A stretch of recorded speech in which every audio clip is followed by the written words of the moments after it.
How's it going, everybody? Happy hour number 91 for December 20th, 2024. JT here on behalf of the Ethfinance community, not only from Ethfinance, but also our Ethereum on Reddit. And big thanks to the M.E.R.G.E yet again for hosting another happy hour for this day. Give us a thumbs up, smash a bell if you haven't already. The episode I've titled is M.E.R.G.E, Make Ethereum Reddit Genuinely Excellent. So it's been a soft fork in the making already. We've had quite a few people that have preemptively jumped over into the new daily, and it looks like we're about to cross 100 comments in the very first Ethfinance worded daily on our Ethereum. So it's pretty cool to see the amount of support and feedback that we have gotten from everybody in the community about supporting this initiative. Basically, it just boils down to Reddit as a whole, not just on crypto, but as a whole. It seems like it's kind of lost its way or favor. And then for Ethereum Reddit in particular, I just felt like, along with some other moderators, you know, after Evan Van Nessa reached out to us and gave us a door to jump in, and we found a group of mods that were ready to take the charge on this initiative, and it's been really it's been a lot of work. I'll just say that behind the scenes, getting into the Telegram channel with the existing moderators that were active and trying to work with some of the ones that were inactive and who wanted to be active again. And it's been a journey, and it's been good. It's taken a lot of time, but we came to an agreement and a consensus on it's probably better to merge the communities together, primarily because I definitely don't want to be trying to be a moderator in two different places. That's just untenable. And really, I think the main Ethereum subreddit stands to gain a lot from having the Ethfinance crew come over. And now that they've got a daily thread and we've been able to kind of reinvent that a little bit over there, it's been wonderful. And I can't say enough thanks to the existing our Ethereum mods and the rest of the Ethfinance mods for really leveraging their talents and time and commitment to making this a successful thing. All right. The rest of the intro.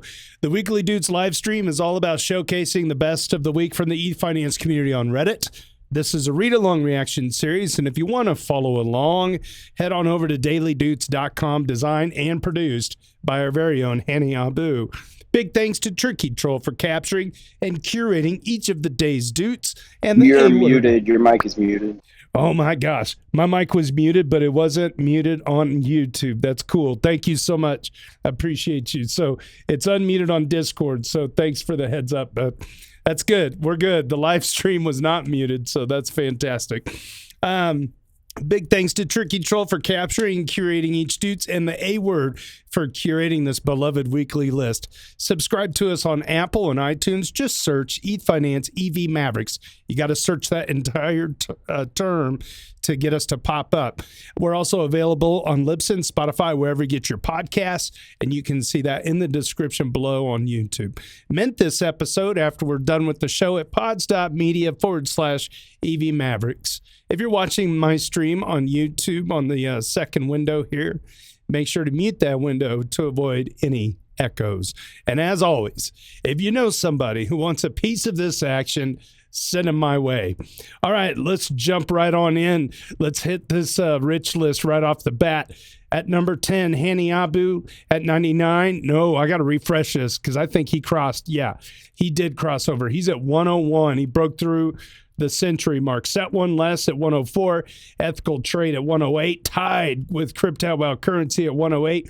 696 ETH at 111. Tricky Troll at 134. Harog at 139. Benito 2030 at 156. Climbing up close to Logri the Bard at 158.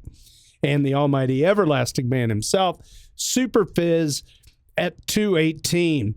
We got a slew of guests to talk about. We already talked to Megan Nab last week at Franklin Payroll. She was a delight. If you didn't get a chance to watch that episode, definitely watch that episode. I know it sounds like kind of a boring topic with payroll, but she really gets into the weeds of like the existing technologies that are out there. She was just a real treat to have on the podcast. January 3rd, Brian Smokovich from Pistachio Fi.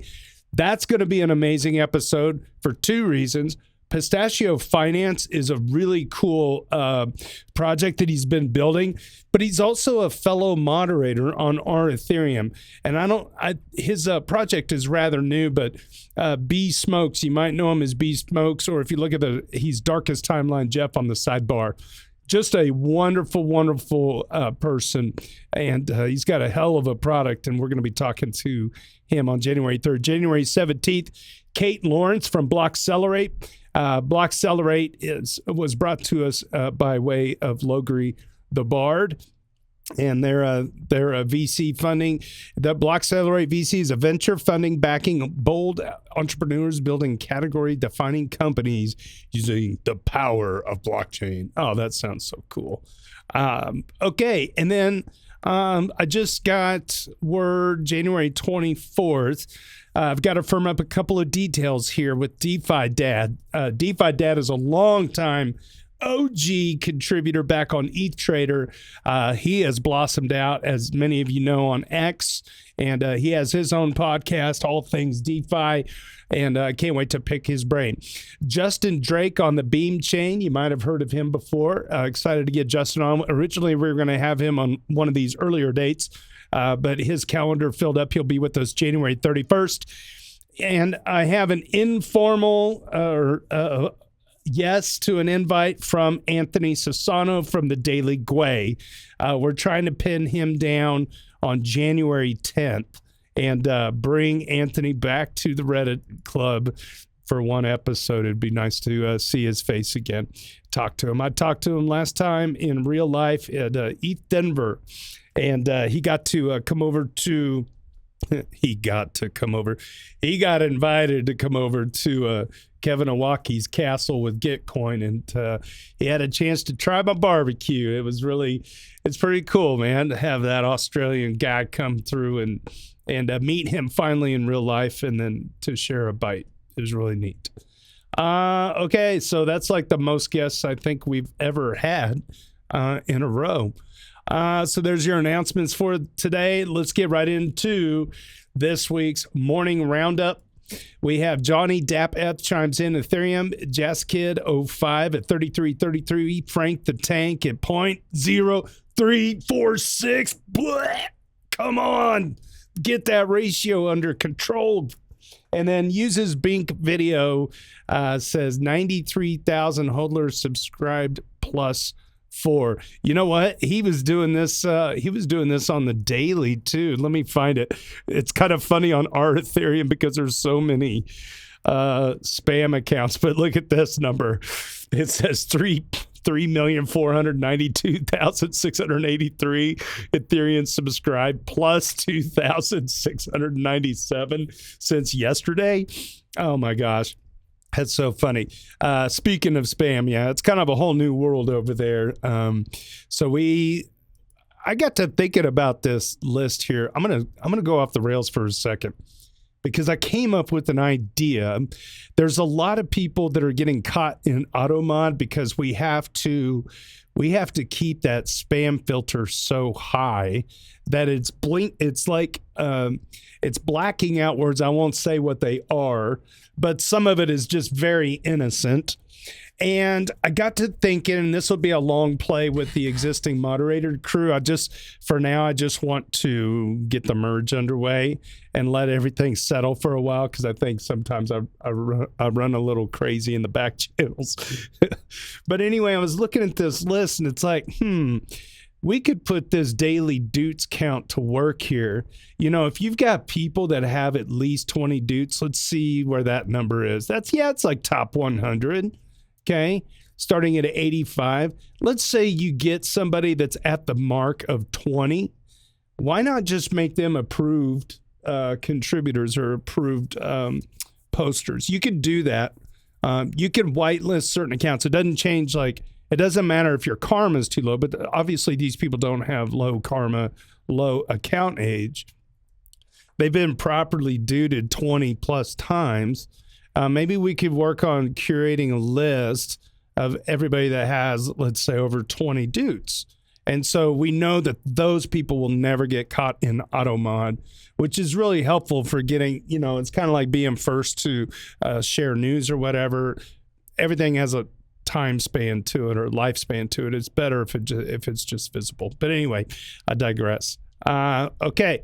And the weekly haiku, courtesy of JS Tears. You better watch out. Another cycle will sprout. You better not pout. Oh my gosh, how does he do it? JS Tears. I think I even said that to him on Reddit. Let me open this up. Yeah, how does he do it? Love that. That's funny. Great job. And of course, Clam Chota says, ETH, take my energy. It is Chota time. Our ship post of the week. Woo, ethical trade getting a ship post of the week. A Duder 108. Ethereum rapidly losing its lead to Solana in stablecoin market cap. Looks like the world is coming to the realization that Solana is a reliable platform after all. Just kidding. Ethereum stablecoin market cap is now 23 times bigger. Isn't it interesting how the gap doesn't close on all relevant metrics that cannot be faked? Very cool. According to DeFi Llama, there you go. Ethereum dominance in total stablecoins at 53%. Nice job, Ethical Trade, for your ship post of the week. All right, we're going to slam through these for this day. Don't read any of these ahead of time, so here we go. User Accidental Green has been building a GUI for installing, managing, and updating home validators. Ooh, that's cool. So I made a note on Reddit Enhancement Suite, Client Diversity Tool Guide, this Accidental Green character. Very cool. I've been working on an open source validator desktop app to simplify running Ethereum validators. This all-in-one program provides a clean GUI for installing, updating, and managing validators. No terminal commands needed. Perfect for non-technical users who want to stake from home. Here's the link to the ETH Staker post with the detailed information. Any testing or feedback are always appreciated. Happy staking. Very good. And then here is the post on ETH Staker. Looks like key features, simple installation and management. It does install, update, import key stores, and delete clients with ease. Dashboard control, start and stop all processes with a single click. A clean log viewer, and based on Summer eSats guides, works for both new and existing installations. And there is a link to the GitHub in that post. Go check it out. All right. Okay. Yeah. So looks like A-Word added me to the the Weekly Doots. Pack your bags. We're headed west. We got a 96% approval rating on the vote. That's good. That's all we got to say about it. I said my piece about it, and it's awesome. Hats off to this community as always. User Hani Abu, freaking legend, shares an interesting rumor they heard. And in contrast to the opportunity there, Iter ad Astra identifies a threat. Hani Abu is up on the rich list at 101. Iter ad Astra is a Duder number 62, according to this week. Hani Abu. Last week, I went to a crypto event. There I met a prominent crypto lawyer, will leave unnamed, who is recruited by Trump Elon to be a lead in Doge. I think the title was something like strategic director. He declined because we didn't want to become the fall guy they blame everything on if anything went wrong. But what he thought was interesting was this must mean they're planning on putting government processes or records on chain. The question is, which chain? We know Elon likes BTC, so will it be a basic data put on chain? He's also smart, and Trump has used Ethereum before, so will Ethereum be used? We know they're not the straightest edge, so maybe they'll take a backdoor deal and use Solana. We also know he loves Doge, and Doge is adding smart contracts, so Maybe he'll use that. Iteradastra replies, this is where the greatest advantage of Ethereum not having a controlling marketing entity might prove a huge disadvantage. And it's a big fear of mine. I can easily see Solana buying its way into government with a few billion, while I could never see the EF doing that. I'm not sure they could, even if they wanted to. Setting up a neutral selection committee in order to choose the best blockchain would be ideal, but good luck with that. That's a very spicy post. Thanks for putting that on the weekly, a word. Moving on down, doubly robustly double. God, what is this username? Doubly robustly double discusses Vitalik's latest post on deep funding. Duder number 3. Wow, relative newcomer making it to the weekly. Vitalik goes on. Vitalik with another fascinating post, this time on deep funding on Warpcast. Ever since the DAO, many have felt like one of Ethereum's killer apps will be to entirely replace, air quotes, the corporation with decentralized organizations of some form. Just some scattered musings on that idea below. You're much better off spending your time reading Vitalik's post. But hey, I felt like writing this out. He goes on. Cap tables like these drive the main distribution of dollars in modern companies. So cap tables, okay. All right. The gap between the actual distribution of dollars and the perceived fair or correct distribution of dollars according to effort and value is very large. While admittedly a hard problem, any significant closing of that gap would be one of those society-altering level of impacts. The kind of thing that I think gets people so excited when they first descend the rabbit hole on Ethereum in the first place. I feel like the DAO was sort of the right idea, build a plane, but without any of the tools you needed to build the airplane. Before you can fly, you have to discover some wing aerodynamics. You have to get like engines and propulsions figured out. Maybe light, but strong materials, etc. I don't know how planes work. I think more and more we're building out some of these primitives that will need to fly the plane. DeFi was necessary just to be able to trade tokens, loan, create liquidity, and all that financial lubrication you need to do transactions. I don't know if they're part of this plane or some other thing, but I think NFTs represent some ability to value in more symbolic or representative ways. To me, a big driver is L2s bringing down costs while maintaining credible enough decentralization principles and roadmap well enough not to detract from the vision. That also comes down to our L1 staking community and our ethos of decentralization, which members of this sub contribute to every day. So big effing salute to y'all. And just a lot of fundamental smart contract and regular old web coding nitty-gritty that's been done over the years.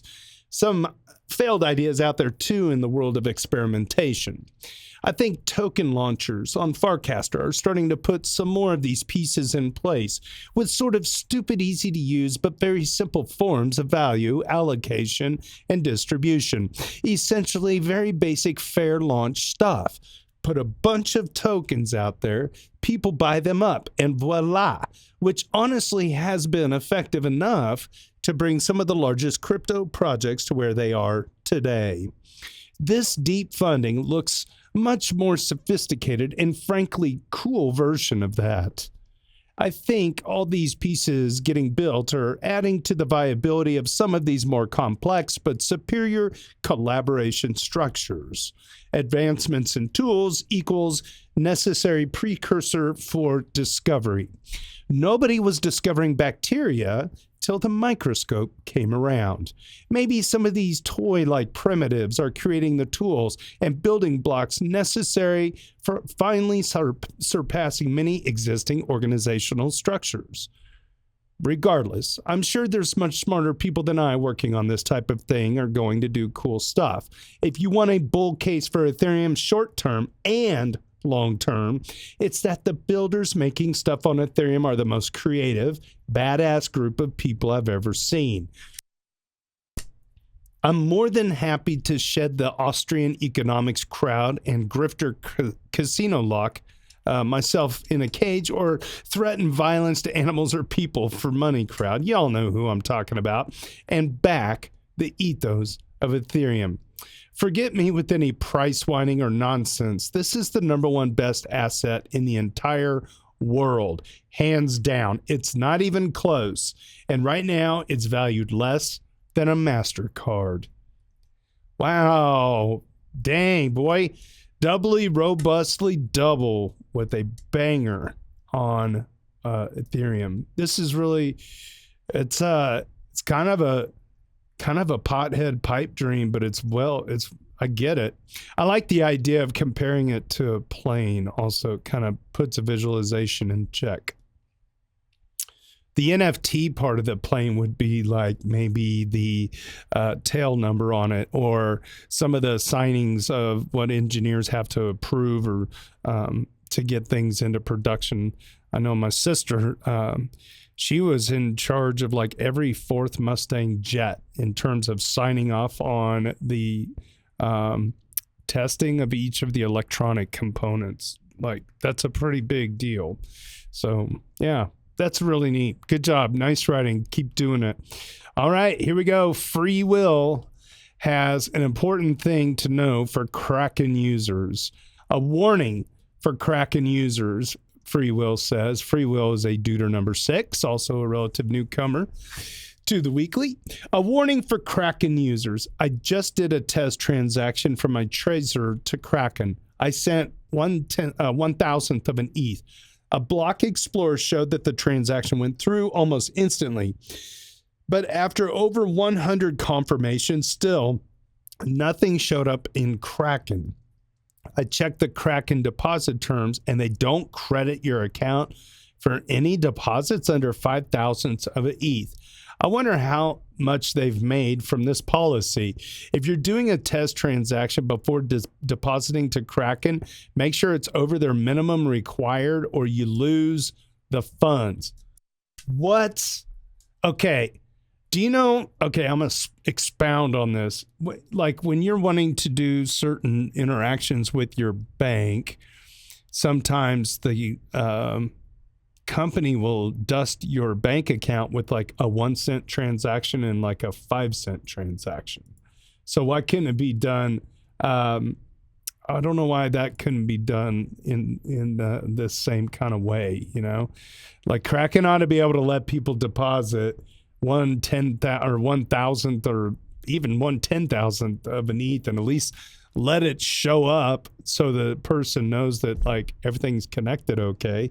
And obviously, if anybody wants to chime in on this, you can unmute your mic or tag me in a public voice chat. So, all right. Yeah, interesting. That's a good observation.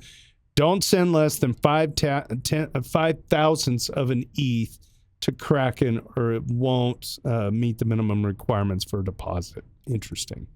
All right. Bram ETH starts the BTC 67 effort.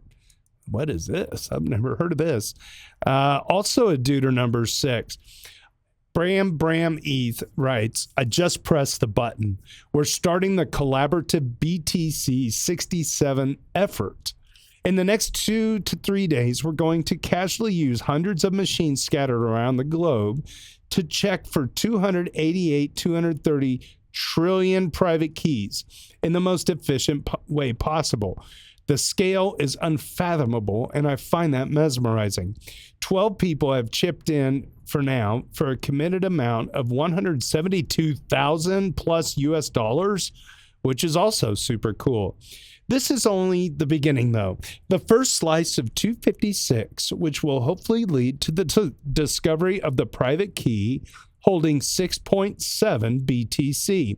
If you're interested in following this effort unfold live or contribute to the funding effort to get a part of the reward, shoot me a DM to get a Discord invite. There's a lot more info there.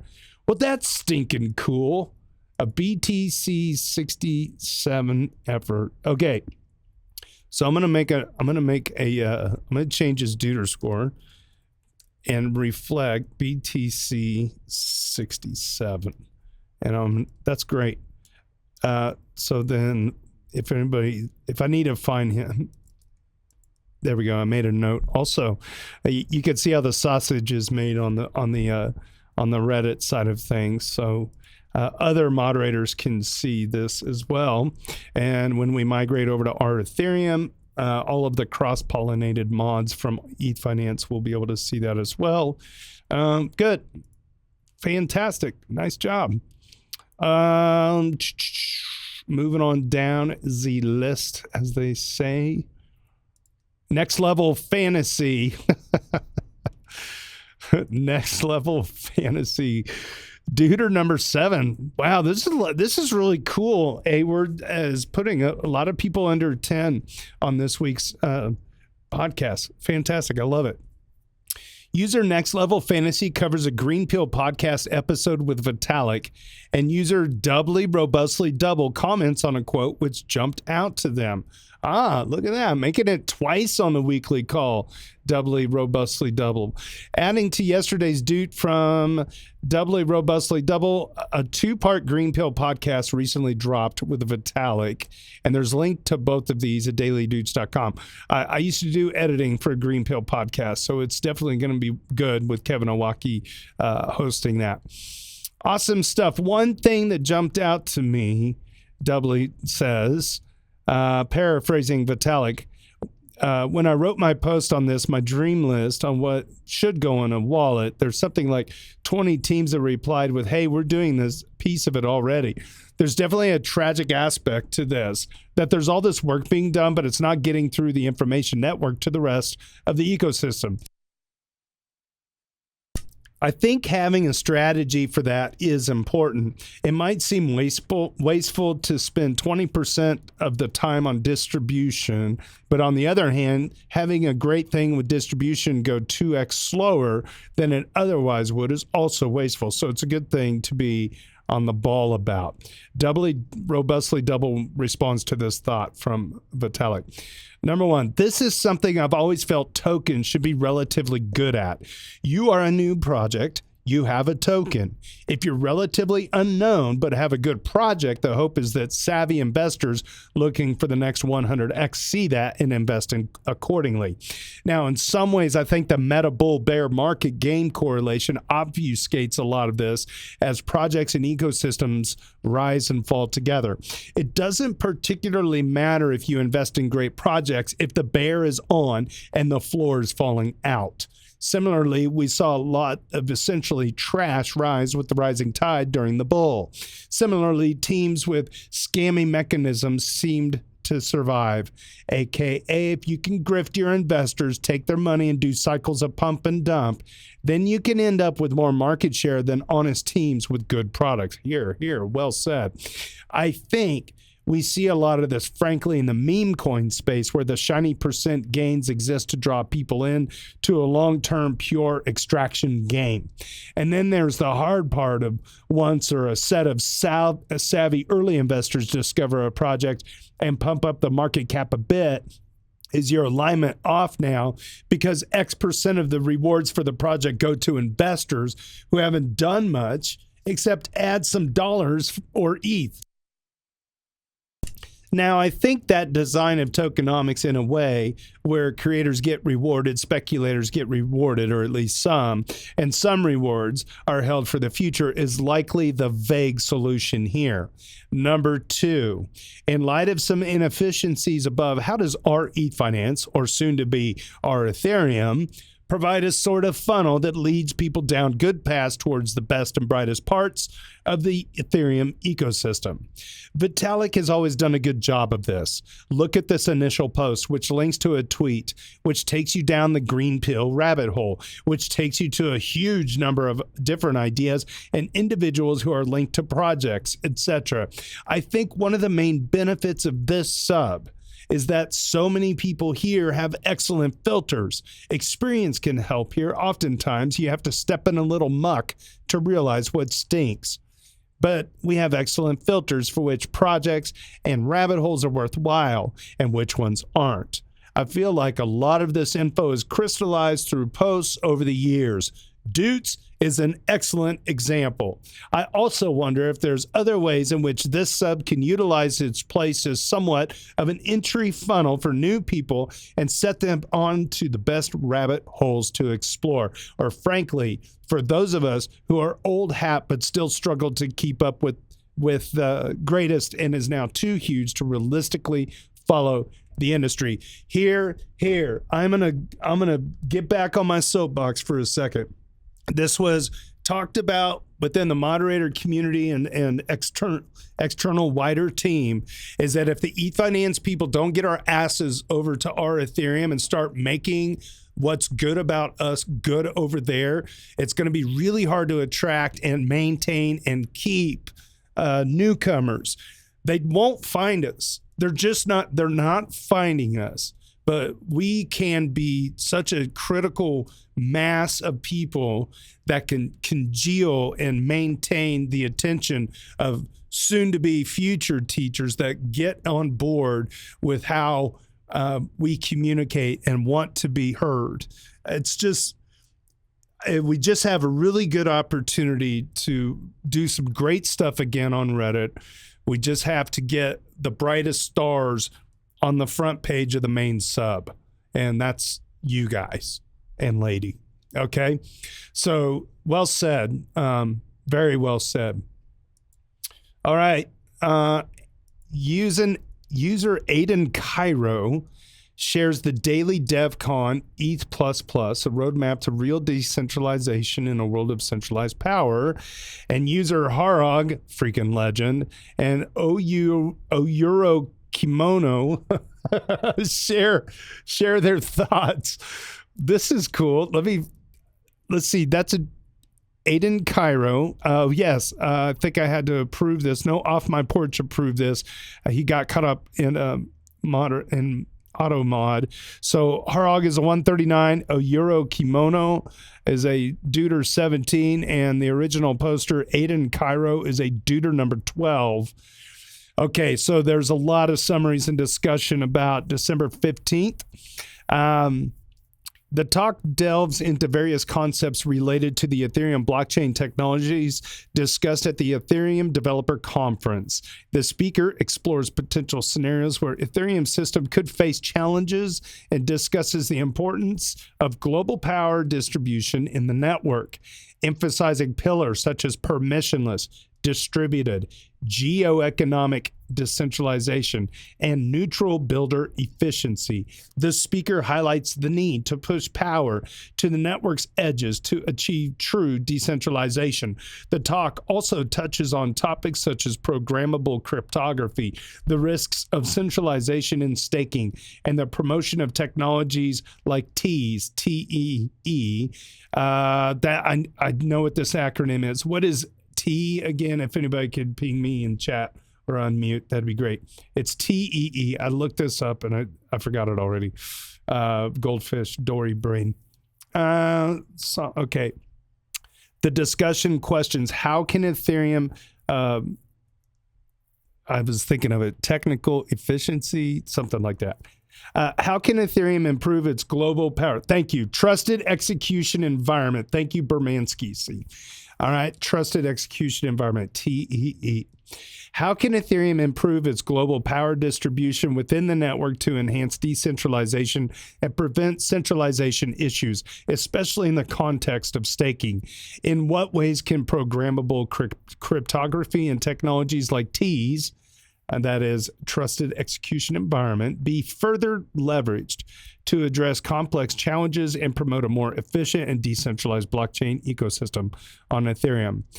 Okay. And then, Harog replies, that is such an interesting talk. A bit of background. Phil Diane, is one of the founders of Flashbots and has been at the forefront of M.E.R.G.E research. He wrote the famous Flashboys 2.0 paper 5 to 6 years ago, which brought the issues of M.E.R.G.E to the discussion table. They built M.E.R.G.E during the mining days, such that miners could have access to M.E.R.G.E. The basic goal was to democratize access to it in such a way that the centralizing forces of M.E.R.G.E do not centralize the mining pools. Same with MEV Boost, which they wrote and open sourced right before the merge in 2022. Without MEV Boost, solo stakers might not have access to MEV, and the validator would probably have centralized much more. I would see him as a decentralized maxi through and through. He goes through an example how nation states look at controlling a decentralized network. His first example is the analysis of relays. He then goes on to discuss the current topology of the internet, which is more or less a handful of a few data centers connected to each other via corridors of power. He says that these power dynamics needs to be considered when designing protocols. Just YOLOing into new protocols is not considering this will auto-centralize in a short time. He states 4 pillars of Ethereum which are non-negotiable. If we fail any of these, we will not have built anything of value. Number 1, permissionless. Number 2, distributed. Number 3, geoeconomically decentralized. And number 4, neutral, builder, efficient. He says people far away from the current locations of power need to have a possibility to participate on the same terms as the ones closer to the locations of power. More specifically, a protocol should be designed that co-location gives as little advantage as possible.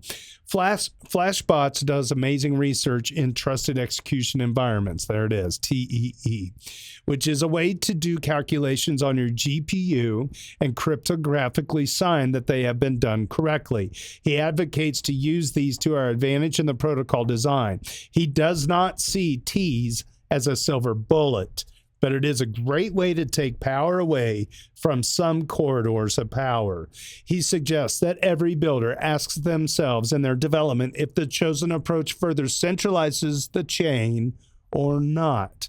He specifically mentioned certain approaches in Web 2 which lead down to a path of centralization. He talks about different trade-offs in the protocol. For example, one block censorship resistance will probably tip the scale towards more centralization of the protocol at another edge. Therefore, considering these trade-offs is important. This means that protocol design must be done with a thorough analysis and good basis on what goals we actually want to achieve. User Oyuro Kimono replies, I love Phil Diane, like a prophet from the Old Testament of the Bible, preaching hard truths to the Israelites. Although he just doesn't talk. He doesn't just talk. He gets stuff built, as Harog documented in their post. The only thing in this speech that kind of struck a nerve with me was at the 18-minute mark, where he takes a swing at the EF and immediately says he feels bad about doing so for too much napkin research, too much tech-oriented research without first gaining alignment on more fundamental goals of the network. He has way more contact with the EF than any of us do, so of course, but I think I see lots of work on alignment by the EF. Every time I see something new published by Barnaby Monot or anybody else from the Robust Incentives group, I get excited. I know they're going to deeply explore the question of what do we value about this network and how should that be reflected in the protocol design. Very nice job, guys, and whoever you are. Well done. We got 2 left for this week. User Skew is skeptical of claims that ETH is underperforming. Skew is a Deuter number 9. They've been around for quite a while, I think, too. As Ethereum nears $500 billion market cap. Gosh, that is crazy. Shit, man. I had $500 billion, probably not today, but man, where we were and where we are, it's like time is on your side. It just seems like, that's nuts. Okay, enough wax poetic. As Ethereum nears $500 billion market cap, there's a lot of talk about whether Ethereum will win or not. So many talking about Ethereum, quote, underperforming, when in reality, it's not underperforming at all. It's literally number 2 behind Bitcoin, and no Alt1, L1 is even close in third. when people talk about underperformance, it's normally on some cherry pick selective time frame, like over the past week or year to date. But all of those time frames are just noise. It really amazes me how many smart people get sucked into this strange narrative. For example, compared to Solana, I'm not picking on Solana especially, it's just an illustrative alt one. Here's a bullet that, for example, Solana can go from a 43 billion market cap to a 104 billion market cap in 2024. That is apparently some kind of outperformance, and they're doing something better than Ethereum. Bullet 2, but when Ethereum goes from 274 billion market cap to a 487 billion market cap in 2024, that's an underperformance and we are losing. The basis for this take on performance is that the Solana gain is 141% and Ethereum is up only 77% on the year. And that is entirely true if your goal was to make more money as an investor in that precise time frame. But the amount of money one can make investing in a given cherry-picked time frame has absolutely no relation to the overall success of an ecosystem like Ethereum. Do you know how hard it is to add $213 billion to a market cap? A lot harder than adding $61 billion, that is for sure. When thinking about the overall success of the ecosystem, it's probably slightly better, though certainly still far from perfect, to think of the total value added rather than the percentage gain in a time frame. Gosh, this is well said. Ethereum had to work so hard and gain so much legitimacy to get to this almost $500 billion market cap.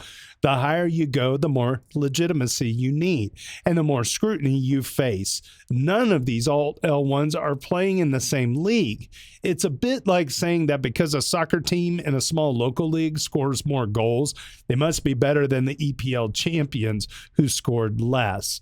It's obviously easier to make larger returns starting from a smaller market cap, but as an investor, you're also taking on more risk investing in an unproven and more speculative asset. And yes, if you want to make more money, you probably do need to take more risks. If I create a small tech startup and our valuation increases by 500% in the first year, that doesn't mean we're about to overthrow Microsoft since their stock only gained 20%.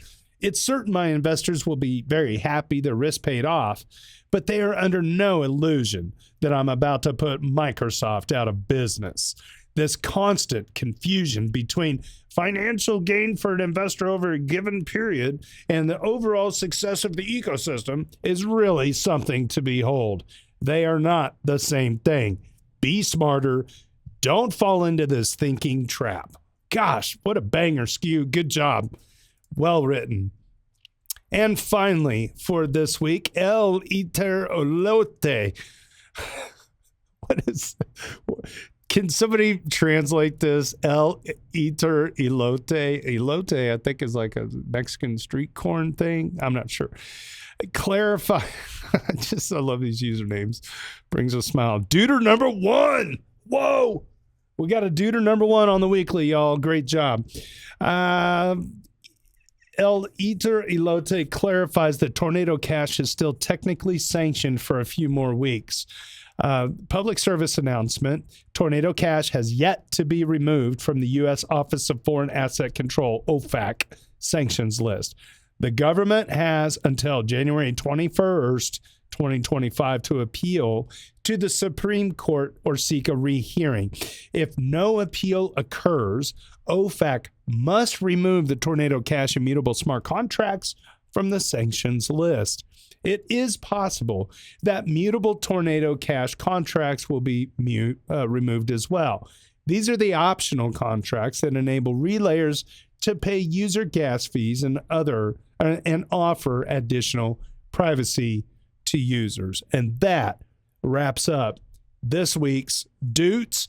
Oh my gosh, December 20th, 2024. Merry Christmas, happy holidays, Hanukkah, or whatever you celebrate, Kwanzaa.